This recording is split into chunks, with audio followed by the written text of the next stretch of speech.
What remains after love? Chapter 1. The room with the still light. The room was neither bright nor dark. It existed somewhere between the hours, as if light itself had decided to rest. Dust floated in the air like memory, soft, slow, almost deliberate. On the table, a cup of cold coffee leaned toward the edge, forgotten halfway through the morning. Elias Marrow sat by the window, staring not at the sea, but at the reflection of it on the glass. He had painted the ocean 1,000 times in his life, and yet, at 74, he no longer trusted its color. He lifted his brush, paused, and let it hover above the canvas. "I used to know what blue was," he murmured. The brush trembled, not from weakness, but from hesitation.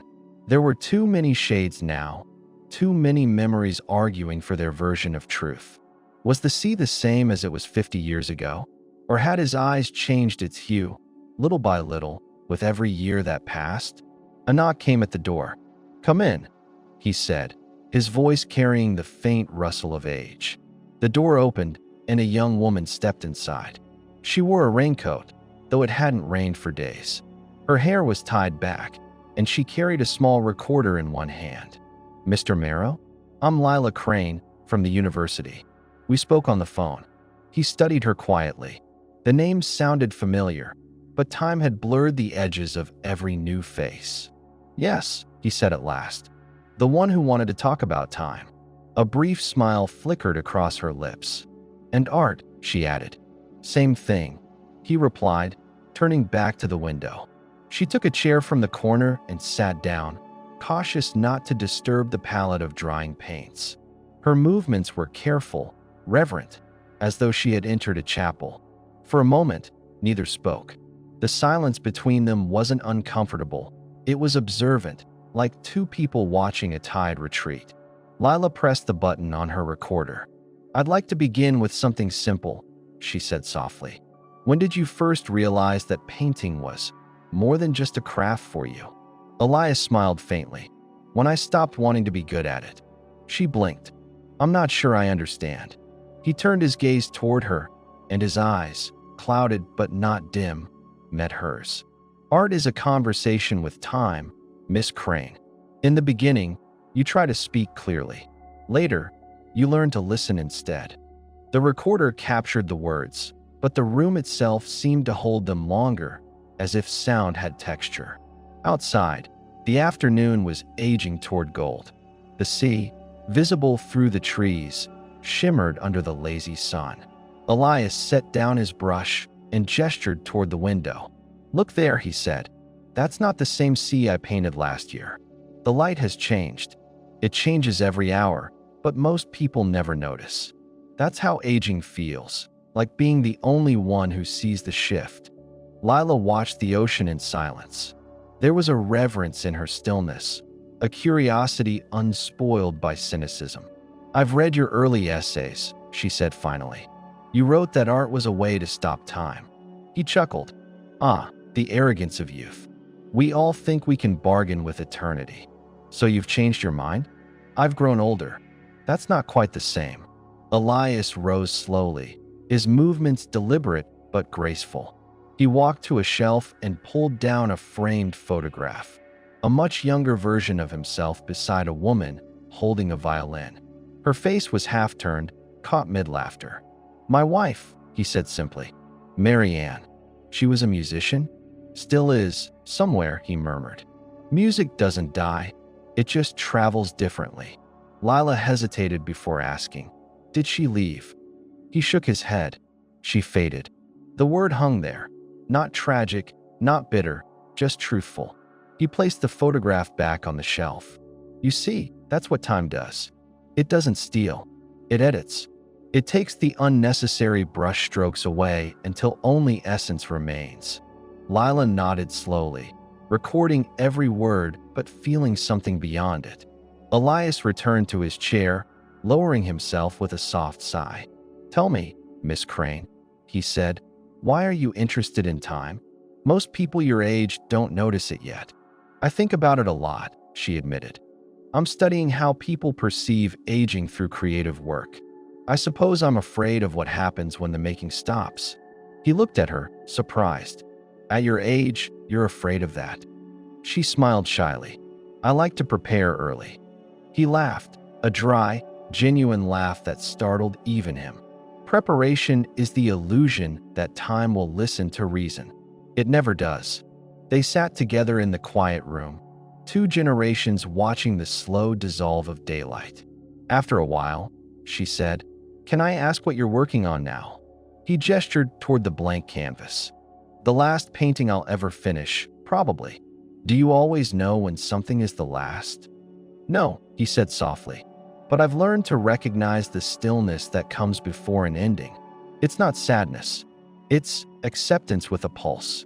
Lila scribbled a note, though her hand trembled. There was something in his calm that unsettled her. Not fear, exactly, but a kind of awe. Elias leaned back. "You remind me of myself once," he said, eager to catch the meaning before it slips away. "But meanings don't vanish, Miss Crane. They only change their form." "Into what?" she asked. "Into memory. Into story. Sometimes into silence." The recorder clicked faintly, marking the end of a segment. Lila turned it off, sensing the conversation had drifted into something more personal than academic. "Would you like some tea?" he asked suddenly. She nodded, relieved by the warmth in his tone. While he boiled the water in a small, dented kettle, Lila wandered to the shelves. They were crowded not only with paints and sketchbooks, but with strange objects: seashells, old postcards, fragments of broken mirrors. Each seemed to hold a fragment of a life lived slowly, deliberately. She found a canvas turned backward, half hidden behind a chair. Curiosity pulled her closer. "May I?" she asked. He looked over his shoulder. "If you dare." She turned it around and gasped. It was a portrait, unfinished but alive. A woman, eyes closed, face serene. The strokes were soft, almost translucent, as if painted from memory rather than observation. "Marianne," Lila whispered. Elias poured the tea. "The last time I saw her," he said, "she was playing Chopin. And for a moment, I thought I could paint sound." "You almost did," she said. He smiled sadly. "Almost is the only way art ever happens." They sat again, sipping quietly. The tea tasted faintly of lemon and dust. "Do you think," she asked, "that art outlives us?" He looked at her, really looked, as though her question were not for him, but for the universe listening through her. "Sometimes," he said, "but not always. Art only lasts as long as someone remembers how it felt. And when they forget, then it returns to the silence it came from." Outside, the sea shifted again, a deeper blue now, the color of evening approaching. Lila turned off her recorder. "Would you let me come back?" she asked. "I'd like to continue our talks." Elias nodded slowly. "Come tomorrow. The light will be different." As she left, he stood by the window once more, watching her figure disappear down the narrow path to the shore. He whispered to himself, "She reminds me of the first morning I realized I was growing old, not because I was weaker, but because I wanted to remember." He lifted his brush again. For the first time in months, he made a stroke on the canvas. The color was neither blue nor gray, but something between, something truer. The line trembled, then steadied. He smiled. "Stillness," he murmured. "It's all in the stillness." The kettle cooled on the table. The recorder lay forgotten. And somewhere, beneath the hum of the coming night, a violin seemed to echo, faint, distant, but impossibly clear. Elias closed his eyes and listened. Chapter 2. The Letter in Lavender. The morning returned quietly. It arrived not with the cry of gulls or the rush of wind, but with the hush of light touching the studio's walls. Elias woke before dawn, as he always did, long before the world remembered to make a sound. He brewed his coffee slowly, without hurry. Each motion, grinding, pouring, stirring, felt ceremonial, a way to remind himself that life still required participation. The sea outside was misted over, barely visible, like an unfinished thought. On the table lay the brush he'd used the night before. A single line of color dried across the bristles, the hue between blue and gray. He studied it for a long while. Sometimes, one stroke said more than all the others. He didn't plan to paint today. He planned to remember. The memory came quietly, like a song heard through another room. Marianne standing at the piano, the scent of lavender drifting from her hair. She used to press sprigs of it between the pages of her letters. Not perfume, just the flower itself. "So it won't forget how to breathe," she would say. He smiled faintly. The smell of lavender had become the smell of the past. A knock came, gentle but certain. He didn't need to ask who it was. "Come in, Miss Crane," he called. The door opened, and Lila stepped in, the morning wind following her like a shy companion. She wore the same raincoat, though today it glistened faintly with dew. "Good morning, Mr. Merrill." "Morning, indeed," he said. "You're early." "I couldn't sleep," she admitted. "I kept thinking about what you said yesterday, about stillness." He gestured for her to sit. "Stillness," he repeated. "A fine thing to lose sleep over." She laughed softly, and the room brightened. Lila placed her recorder on the table, but didn't turn it on yet. Instead, she took a small notebook from her bag. "Before we begin, may I ask you something more personal?" "You may ask," he said. "Whether I answer is another matter." She hesitated, then said, "You spoke of your wife yesterday, Marianne. You said she faded. What did you mean?" Elias's fingers tapped once against the cup. "She had a condition," he said. "Slow, invisible, like being erased in increments. I tried to paint her memory faster than it disappeared, but memory always wins." "I'm sorry," Lila said quietly. He nodded, as though accepting condolences from time itself. "Don't be. She left beauty behind. That's the best anyone can do." He rose and crossed to a tall cabinet against the wall. From it, he took down a wooden box, old, carved with initials half worn away. He set it gently on the table between them. "This," he said, "is what remains." The hinges groaned when he opened it. Inside were letters, dozens of them, tied with a thin ribbon faded to gray.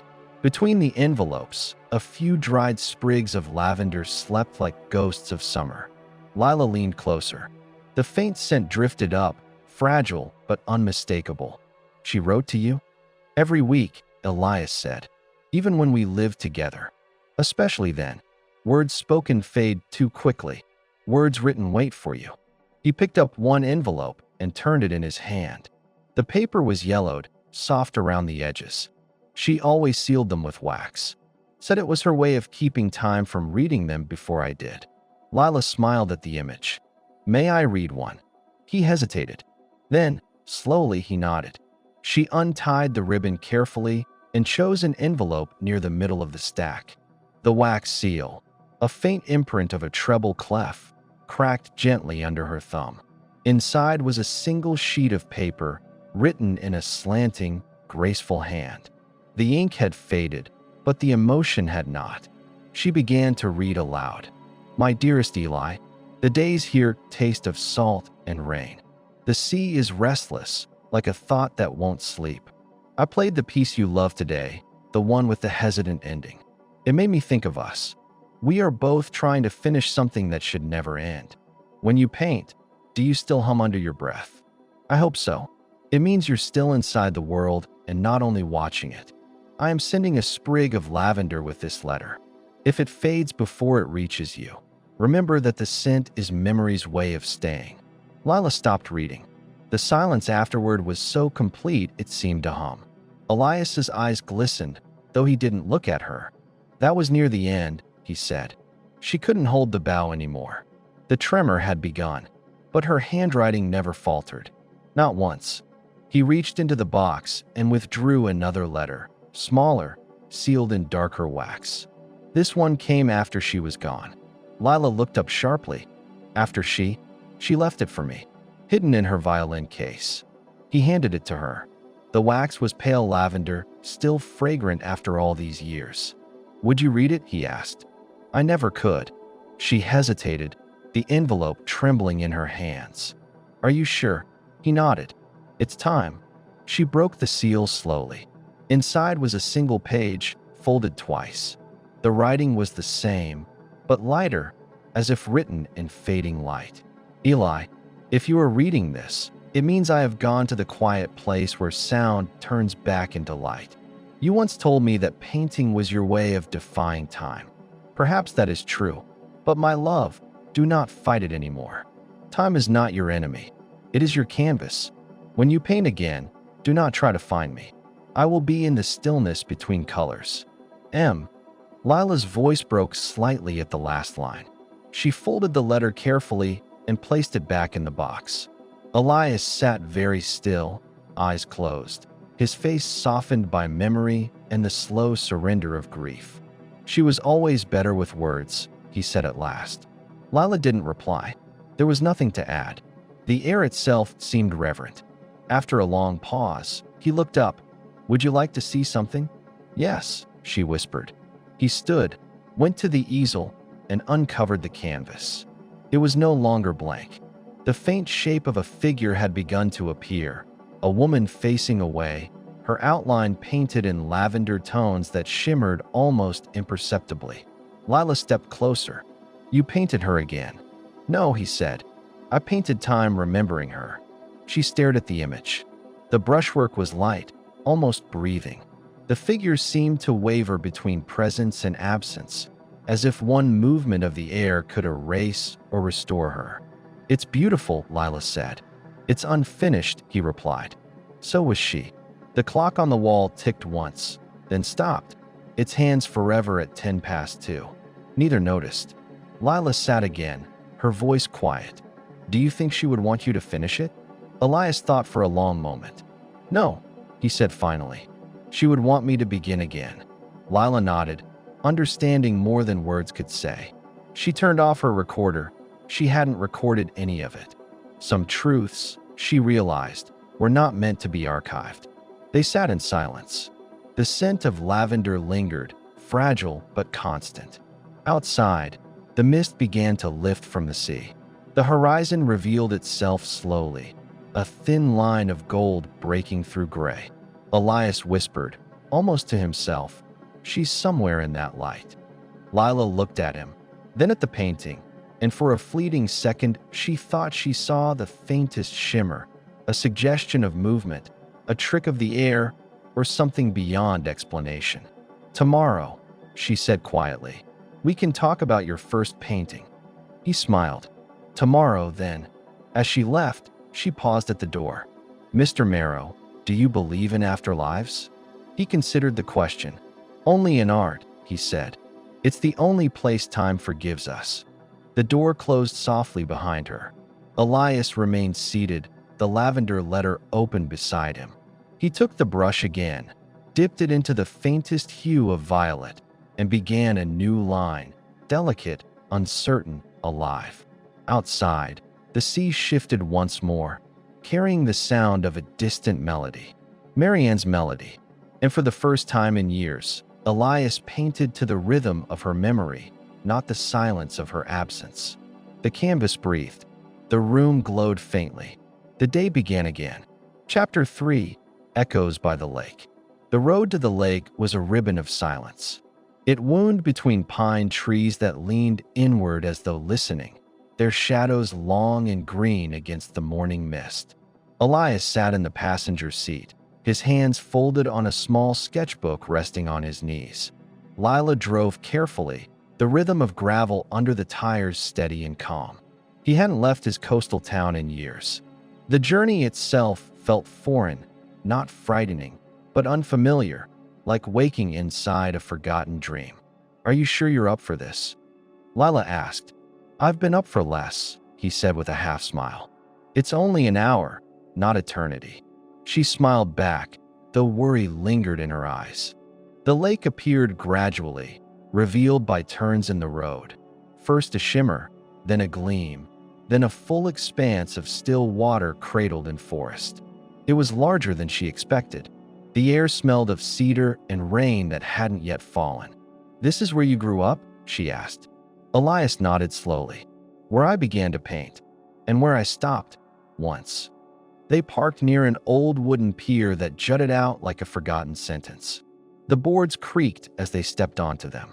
Elias moved slowly, his cane tapping in rhythm with his breath. The lake was perfectly still, mirroring the gray sky like a patient listener. He stood at the edge, looking out. "It hasn't changed," he murmured. "That's the curse of still water. It remembers too well." Lila set her recorder on the pier, but didn't press the button yet. "You said this place mattered. What?" Elias looked down at the reflection of his face in the water. The ripples distorted him gently. An older man folded into the image of a boy. "This is where I painted my first masterpiece," he said quietly, "and where I ruined it." Lila waited. The breeze paused, as if granting him space to speak. He sat on a bench near the shore, the wood damp from the morning dew. "I was 23, he began. The world still seemed infinite then. I thought if I painted the right thing, the perfect thing, I could stop time, even for a heartbeat." He drew in a breath that felt older than his lungs. "I came here every morning that summer. There was a woman who swam in the lake at dawn, a stranger, though she wasn't really. I never asked her name. I painted her from memory each day. Not her body, but her motion, her rhythm, the way water seemed to welcome her." He smiled faintly. The painting was never about her. It was about the silence she left behind when she disappeared beneath the surface. Lila's voice was gentle. "And what happened to it?" He hesitated. "One evening, I brought the canvas here to finish it. But I couldn't. Something in it frightened me. I saw too much truth." "What kind of truth?" "That beauty doesn't belong to us. It's borrowed, and I had tried to own it." He looked down at his hands. "So I burned it." Lila stared at him, speechless. "You destroyed your first masterpiece." "Yes," he said softly, "but I think it still exists. In the air, maybe. In the water." A small breeze stirred the surface of the lake, sending ripples across the reflection of the sky. Lila sat beside him, her notebook forgotten. "Do you ever regret it?" He considered. "Regret is just a slower kind of possession. I prefer to let it drift." For a while they sat in silence, the sound of the lake like breathing. Then Elias reached for his sketchbook. "I used to come here with Marion once," he said. "Years later. She loved this place. Said it sounded like an unfinished symphony." He opened the book. The pages were filled with lines, fragments of memory, outlines of landscapes, faces fading at the edges. In the middle of the sketchbook, there was a loose page, folded once. "What's that?" Lila asked. He unfolded it carefully. The drawing was simple, a figure standing at the edge of a lake, looking down. The reflection in the water was not of the same person. It was younger, lighter, almost transparent. "It's called The Echo," he said. "I drew it the day after I burned the painting. It was the first time I understood that time looks back." Lila stared at it, entranced. "It's haunting," she said. "It should be," he replied. "It's the closest I ever came to painting the soul." She turned to him. "Do you think that's possible?" He smiled faintly. "If it isn't, what else are we doing here?" The lake shimmered as sunlight broke through the clouds, scattering gold across the surface. Elias lifted his face to the light, eyes half closed. "Listen," he said. She tilted her head. "I don't hear anything." "Exactly," he whispered.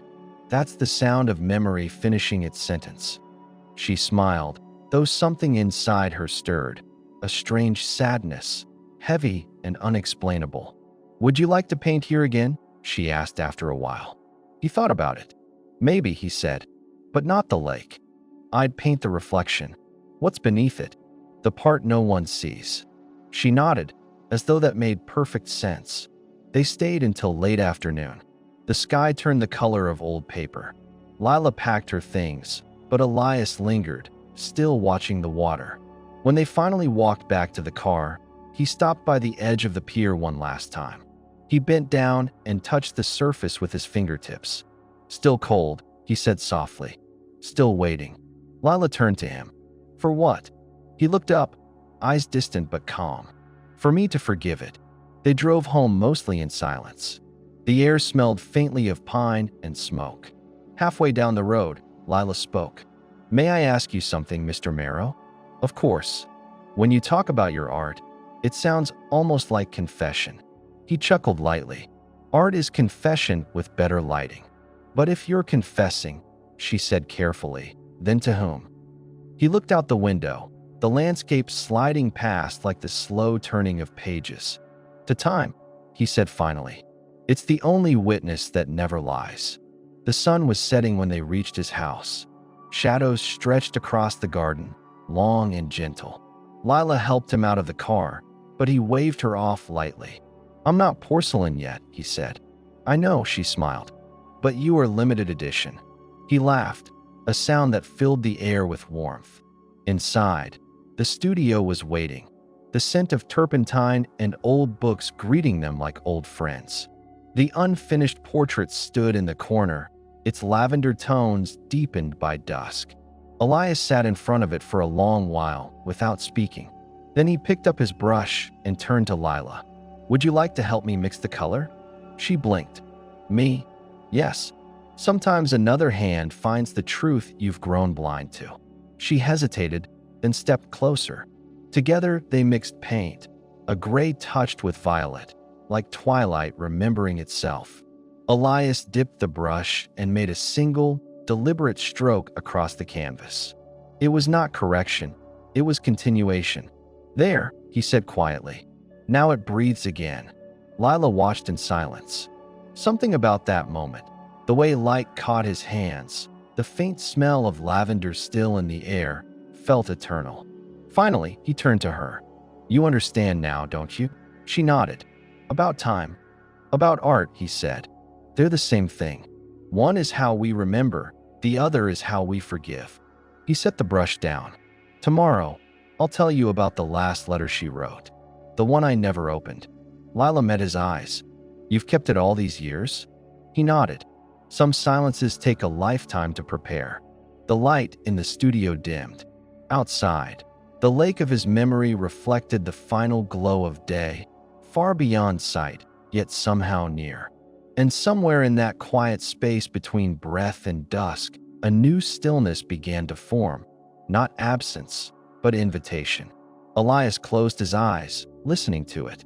He whispered, almost smiling, Tomorrow, Marianne. Chapter 4, The Season of Return. Autumn arrived without warning. One morning, Elias woke to find the trees gilded in bronze and the air tasting faintly of smoke. The sea outside his window had turned a heavier shade of blue, as though preparing itself for silence. He sat at the window, wrapped in a woolen shawl Marianne had once knitted. The yarn was frayed at the edges, but the warmth still lingered. On the table lay the wooden box. The letters inside had not moved since Lila's last visit, but Elias felt them breathing whenever he passed, as though the words longed to be spoken again. Today, he decided, the box would be opened fully. The knock came just as the kettle began to sing. Come in, Miss Crane, he called, though his voice was softer now, hushed by the weight of the morning. Lila entered, cheeks flushed from the crisp air. She carried a scarf wound too tightly around her neck, as if the season had surprised her, too. You're early, Elias said. I wanted to see the sea before it changes again.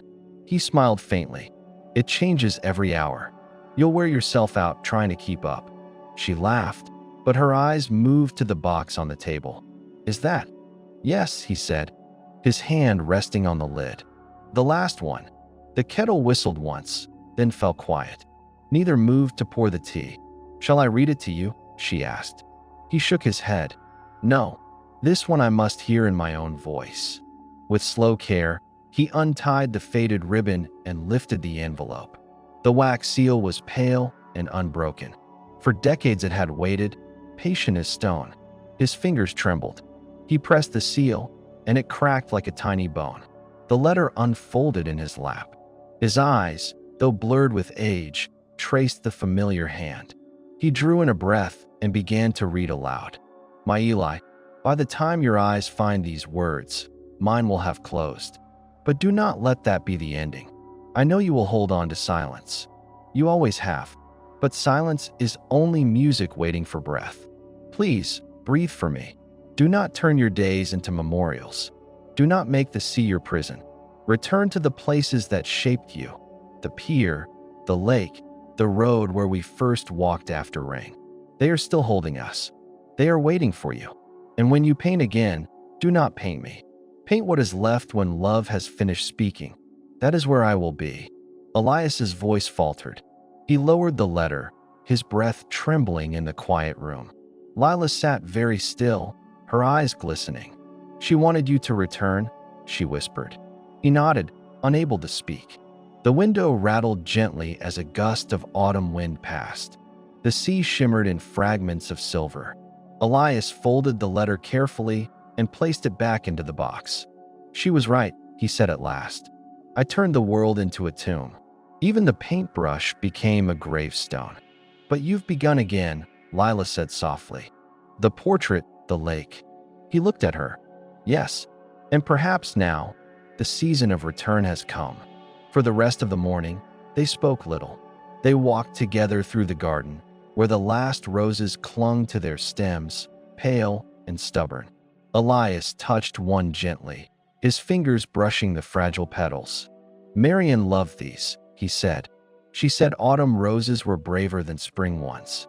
They bloom knowing the frost is close." Lila smiled. "Maybe that's why you've kept them." "Maybe," he said. As they walked back inside, she noticed a canvas turned toward the wall. "What's that one?" "An old piece," he said quickly. "One I abandoned." "May I see it?" He hesitated, then nodded. She turned it around. The canvas was rough, unfinished, but alive. It showed the lake, the pier, and a single figure.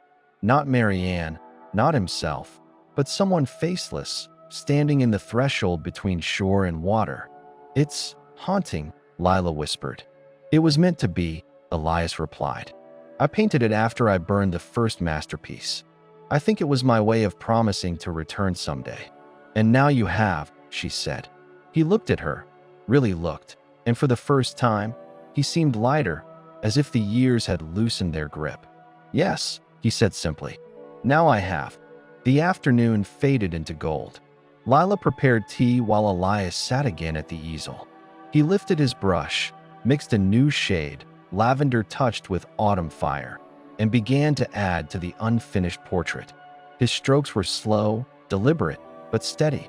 He painted not Marianne, not memory, but the quiet after love had spoken, the silence she had written of.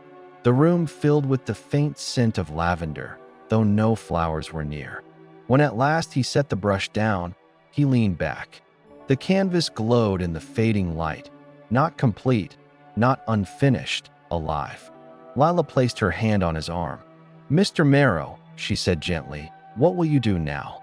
He looked toward the window, where the horizon burned with the last fire of day.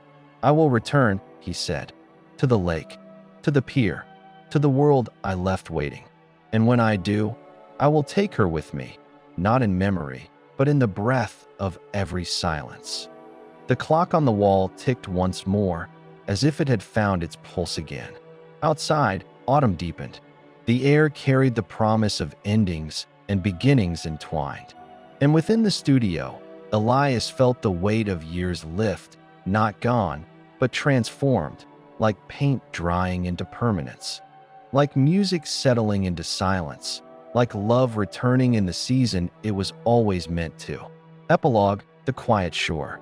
The path to the lake had narrowed with the passing years. Grass had overgrown the stones, and the trees leaned closer now, their roots tangled in memory. Elias walked slowly, each step a conversation with the ground. The air smelled of rain and pine, and in the distance, the water waited, still, unwavering, familiar. He had told Lila not to come this time. This part, he'd said, I must do alone. She had understood. She always did. The morning was cool, the kind of cool that carried both farewell and forgiveness. The lake shimmered through the mist, silver and soft as breath. Elias reached the old pier, the boards weathered and thin, yet steady under his feet. He carried no paints, no brushes, no canvas. Only the small wooden box, wrapped in a cloth the color of dawn. Inside, the letters lay neatly, bound again by their faded ribbon. He sat at the edge of the pier and opened the box one last time. The scent of lavender rose faintly, so faintly that it seemed imagined, the way certain memories hum beneath silence. For a long while, he simply watched the water. It was calm, almost glass-like. A single leaf floated across its surface, drifting toward the middle before spinning gently in place. "This is what time looks like," he whispered. Movement disguised as stillness. He took one of the letters, not the first, not the last, just one from the middle, and unfolded it. The handwriting seemed brighter in the daylight, untouched by the years that had passed. "Eli, when you look at the water, remember that it holds everything you've ever lost. But you must not ask for it back. Some things stay beautiful only when they remain beyond reach." He smiled. "You always knew more than I did," he said aloud. The wind stirred, carrying the faintest whisper of music. Not sound exactly, but a feeling, a tremor in the air. He reached into the box again and lifted all the letters together. The ribbon loosened. Paper brushed paper like wings. For a moment, he hesitated. Then, gently, he let them go. The wind caught them, scattering them over the lake in a soft spiral. Some fell into the water, some floated, some drifted upward, as if undecided between earth and sky. He watched until they disappeared. "Now," he said quietly, "you can travel again." He sat there until the light changed. The mist lifted, and the lake turned to glass again, and for a heartbeat, he thought he saw her. Not her face, not her form, but her motion, the faint ripple of someone moving through water, graceful and unhurried. He smiled. "Always early," he murmured. The air grew still. The sun rose higher, and in the reflection of the water, his own image shimmered beside hers, not as shadow and light, but as two colors blending where they met. When Lila arrived that afternoon, she found the pier empty. The box was gone. The scarf, too. Only Elias's sketchbook remained, resting on the bench. She opened it. Inside was a single page, a drawing made in swift, steady lines. It showed the lake, the pier, and two figures walking away from the shore. The title below read simply, "Return." Lila stood for a long time, looking at it. The air was quiet, yet filled with something vast. Not grief, not absence, but peace. She closed the sketchbook and pressed it to her chest. The wind moved across the lake, carrying with it the faint scent of lavender. And somewhere, beyond the reach of sound, a violin began to play, slow, tender, unfinished. The season turned again.